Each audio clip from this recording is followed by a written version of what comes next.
বেজিংলুর সবার মুখে নাম শুনছিলাম, পরে শুনতে শুনতে আসলাম বেজিংলুতে।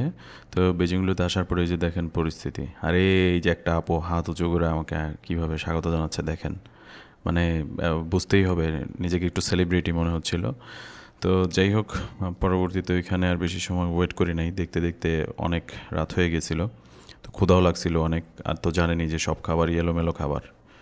তো যে কারণে হচ্ছে যে ওইখান থেকে পরে চলে আসলাম খাবারের খোঁজে। এসে দেখি এখানে কি যেন উনি ফ্রাই করতেছে, ভাই রে ভাই, বিশ্রী গন্ধ। মানে চিন্তা করলাম যে এটা একটু ক্যামেরাবন্দি না করলে হয় না, যে কয়লার মতো একবারে কালো। আল্লাহই জানে এগুলা কেমনে কী দিয়ে বানাইছে আর মানুষে কিভাবে খায়। হ্যাঁ, তো আমি প্রথম প্রথম দেখে আমি পুরো অবাক হয়ে গেছি। তো পরে দেখলাম যে আমি ভাবছি এগুলো কে কিনবে। পরে দেখি অনেক মানুষ কিনতেছে। মানে বলে বোঝাতে পারবো না যে এত পরিমাণ মানুষ এগুলা কিনতেছে, এক একজনে বাটি বইরা বইরা তারপরে কিনে। তো যাক ভাই, ওর টাকা দিয়ে ও খাইতেছে, কিন্তু আমাকে তো অন্য খাবার খুঁজতে হবে। তো ভাবলাম যে এখান থেকে আরেকটু ফুটেজ নিয়ে নিই। এই যে দেখেন, এই যে দিতেছে কয়লা বইরা বইরা দিতেছে কিসের মতো চুবাইয়া। তো আমি ওইখানে এগুলো একটু ফুটেজ নিয়ে পরে ভাবলাম যে তাহলে সামনে গিয়ে সামনে ফল ফ্রুটস পাওয়া যায় কিনা সেগুলো খাবো, কারণ এগুলো দেখা ভাই খাওয়ার রুচি একবারে শেষ। মানে আর ইচ্ছেই হয় নাই, ওই রাতে আমি কোনো কিছুই খেতে পারি নাই।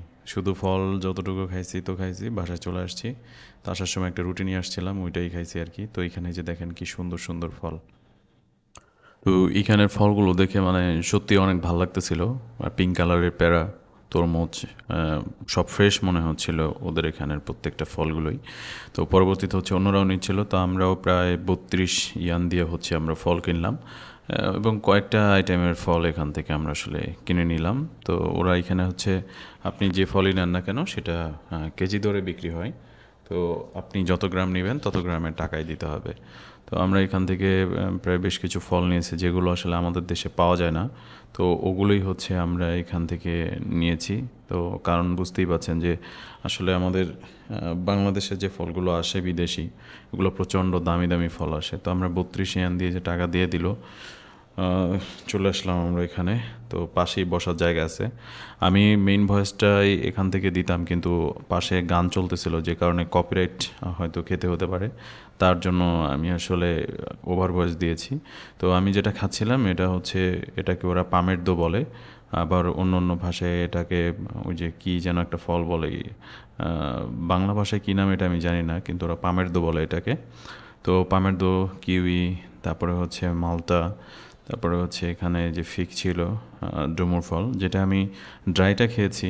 কিন্তু ড্রাইটা অনেক সুইট হয়, কিন্তু এটা আসলে অতটা সুইট না। এটা স্বাভাবিক যেই সুইট সেটাই। এবং এটা খেয়ে এক প্রকার মজাই পাচ্ছিলাম, ভালোই লাগতেছিল। তো আমার যে ফ্রেন্ড আছে ও আসলে এটা একবার মুখে দিয়ে ও আর দ্বিতীয়বার অন্যটা খেতে চায় নাই। দ্যাটস ওয়াই হচ্ছে যে আমি এটা খেলাম, কারণ আমার কাছে এটা অনেক বেশি ভালো লাগছে। সবচেয়ে বড় কথা হচ্ছে যে চায়নাতে গেলে আপনাকে ম্যাক্সিমাম খাবার সাথে যেগুলোর সাথে পরিচিত হবেন সবই হচ্ছে আমাদের জন্য হারাম।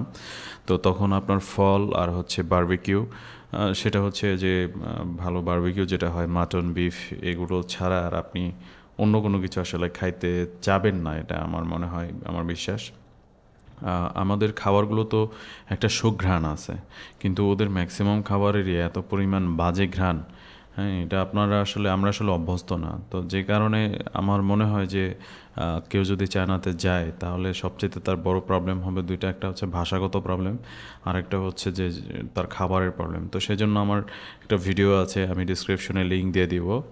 যে চায়নাতে সানিয়ানলি মেট্রো স্টেশন অর্থাৎ সানিয়ানলি এরিয়াতে যদি থাকেন গুয়াংজুতে, তাহলে কোথায় খাবেন, বাংলা রেস্তোরাঁ কোথায় আছে। তো আজ এই পর্যন্তই। আবু হাসি দিয়ে আমাদের বিদায় জানাচ্ছে। তো ভালো থাকবেন, আল্লাহ হাফেজ।